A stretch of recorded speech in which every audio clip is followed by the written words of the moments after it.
I have the Capresso coffee grinder, and it works amazing.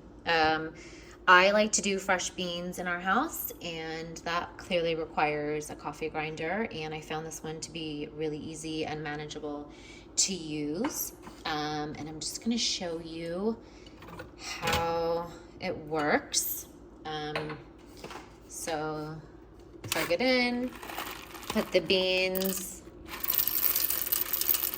up top here. I kind of cover the blade. It's enough to start. They tell you to pulsate, which I think it's a more fine grounded coffee like this.